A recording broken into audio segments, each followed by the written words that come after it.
love. I'm a Libra. So this Valentine, let's talk about love. It has been very hard for me to build a relationship with my parents, where I can hug them, where I can talk openly to them about everything in my life.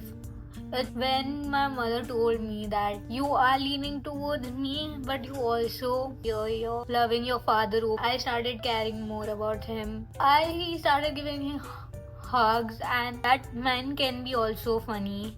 Man can be also soft-hearted, and men can be a coconut. They might look hard on the outside, but they are very cutely soft-hearted people on the inside. And it's a very beautiful feeling of having a very cutesy relationship. I had to deal with certain bad friendships during my school years, and that's why my mom took up a stand and became my best friend. When she became my best friend, I started openly talking to her about everything, and she also openly talked about her life as a college student with me, and it made me realize that somehow, somewhere, she was in my place. I have always been a person who is asking the other person that what kind of love or what kind of person do you like. I'll be that person. It was an achievement. Loving was something that required me to change. Until a few years ago, changed my perspective of love, and that's why I'm here to talk about love. It doesn't mean only and only about loving your family, partner, friends and others, but it also means loving yourself. Yeah, romanticizing your life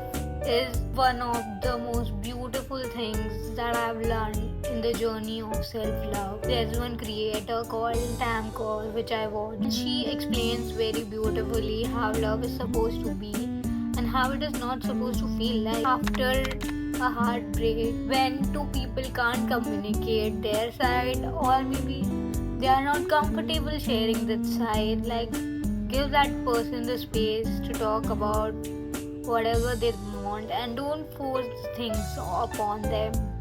Like, you have to talk this about me, you have to let me know this, you have to let me know that. It's a very uncomfortable feeling because some people are not comfortable sharing. To go out alone, I thought you always needed a company to go out. You always had to be with someone.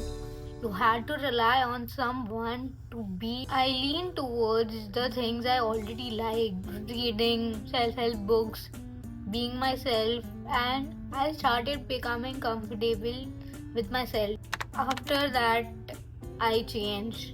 I did distance myself from my family and my friends about sharing my emotions. But it is the thing that helped me be a better person, know myself more, how it is to be like me, and I choose what I want to be like. So, to almost a teenager who hated the parents' rule, to realizing that they were right, they were just redirecting me to the right direction. And I didn't notice that. Take care of your loved ones. Take care of the people you care about. But to love yourself this Valentine's Day. And to my future lover, hi if you're watching this video. But I know this is not the right time to find love for me, because I've wasted my few years, my important years, in chasing love while I should have chased friendship. That is about my future love. I'm hoping to find love in 2026. Of course, I'm 21, but I have also lived my single life and my single journey enough to be able to say that I won't be dependent on someone or someone's nature to be who I am and not stop being who I want to be. So be yourself and someone will come and love you. Okay, Valentine, make sure you give yourself something special. Make sure you are happy to yourself. Make sure you remember the love you gave each and everyone out there. The love you give out to the people will always come back to you. Maybe if you don't have a love life right now, it's still cute to love your friends, support your family, love your family, want to be loved and to love. Cause becoming, keep loving. See you until next Thursday. Bye bye.